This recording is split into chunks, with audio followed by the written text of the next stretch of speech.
Welcome to my new vlog. ચલો આ ફરીથી જઈએ છીએ આપણે પાછળ મંદિરે અને પછી ઘરે જઈને થોડોક ઝૂડિયોમાં આટો બી મારી આવશું. નવું જૂનું શું આવ્યું જોઈ આવશું. અહીંયાથી સંભળાય છે કે આરતી થાય છે મંદિરે. ટાઈમસર પહોંચી ગયા. પહેલી વખત એવું થયું કે ટાઈમસર મંદિરે પહોંચ્યા.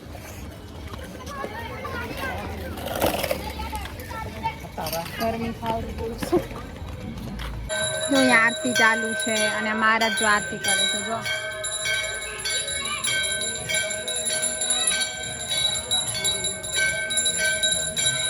જો જાય છે મહારાજ સ્પીડમાં.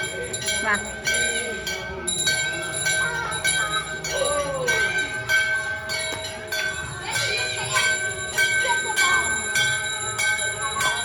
જો આરતી થાય છે ને અમે આ ટાઈમસર પહોંચી આવ્યા આરતીમાં. પાછું ઘરે જઈને જમશું અને પછી ઝૂડિયોમાં જઈશ. એટલે મને કશું નથી લેવું ઝૂડિયોમાંથી, હું મારા ફ્રેન્ડ જોડે જવાનું છે. અહીંયા આવીને થોડુંક આમ ગુડ ફિલિંગ આવે ને મન શાંત થઈ જાય. એકદમ આમ ભજન વાગેરા એક બાજુ આરતી પત્તી મસ્ત થોડો પવન લાગેલો અહીંયા. સંભળાય છે તમને? જો ભજન થોડું સંભળાતું હશે. પૂછી શકશે ભોલા બાપાને શું કરવા પૂજો? મેં એવું કહે છે કે શંકર ભગવાનને શું લેવા પૂજે છે? તો સારો ઘરવાળો મળે એ માટે? ના, સારો હસબન્ડ મળે એ માટે નથી, સારું પાત્ર મળે એ માટે હું નથી એ કરતી. આ તો જસ્ટ માઇન્ડ ફ્રેશ કરવાની આવું છું. અને પાર્વતી શંકર બાપાને પૂજ્યા હતા એટલે એમને શંકર ભગવાન જડ્યા. અને લોકો કહે છે કે શંકર ભગવાન પૂજવાથી સારો ઘરવાળો મળે એમ. હશે, સાચું હશે એવું નથી, પણ આપણે એ કારણથી એને નથી પૂછતા. આપણે અહીંયા હશે ને એ જ મળવાનું છે. અહીંયાથી કોઈ નહીં લઈ જાય. અહીંયાથી લઈ જશે પણ અહીંયાથી નહીં લઈ જાય. આ જે જમવામાં બનાવ્યું છે બટેટા પોહા એન્ડ મેં બનાવ્યું છે ફ્રેન્ચ ફ્રાય. મને આવડે છે જમવાનું બનાવતે. હું કાંઈ કેફેમાં અને ઝૂડિયોમાં ફરતી હોય એટલે એવું નહીં સમજવાનું કે મને ઘરનું કામ નથી આવડતું. બધું કરું છું ઘરનું કામ. મમ્મી કરું છું ને બધું કામ. ફ્રેન્ચ ફ્રાય આજ મેં બનાવી છે મારા હાથે અને બટેટા પોવા દીદી બનાવ્યા છે. રોટલી બી બનાવીને આવી છું. જઈને અમે જમશું પછી હું થોડુંક ઝૂડિયોમાં આટો મારવા જઈશ મારા ફ્રેન્ડ જોડે. અને પછી ખબર નહીં લેટ થશે તો ઝૂડિયો બંધ બી થઈ જશે. 9 વાગ્યા ટાઈમ છે બંધ થઈ જવાનું. એટલે લેટ નાઇટ કંઈ ચાલુ ના હોય, કેફે ના હોય, મોલ બી ના હોય.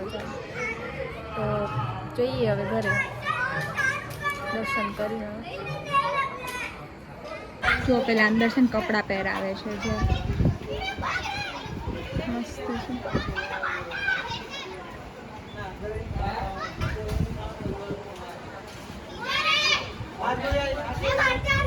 ચાલો પ્રદક્ષિણા ફરીએ.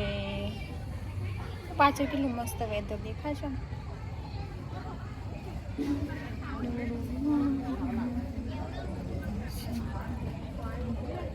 હવે જઈએ ઘરે ભેગા થઈએ. ચાલો પ્રદક્ષિણા ફરી લીધી, જઈએ ઘરે.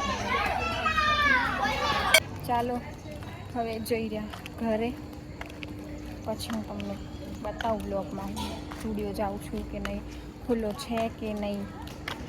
ચાલો. મને એવું હતું કે 9 વાગે છે તો ઝૂડિયો બંધ થઈ ગયો, પણ ના, ઝૂડિયો ખુલ્લો છે. હાલ ઝૂડિયોમાં તો આવી ગયા છે. મળ્યું હતું ને જે ખપતું હતું? અરે ના યાર, મારું બ્રેકઅપ થઈ ગયું ને એટલે પપ્પા મને ફ્રેશ થવાય ને ઝૂડિયો લઈ આવ્યા.